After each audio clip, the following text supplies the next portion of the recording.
колокола.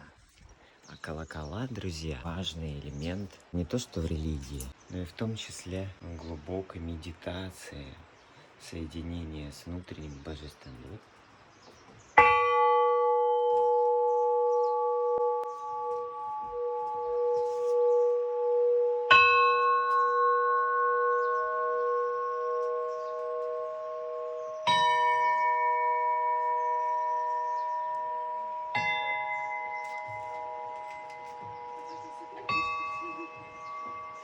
Глубоко звучит и низко, и высоко. Звучать — это очень важно.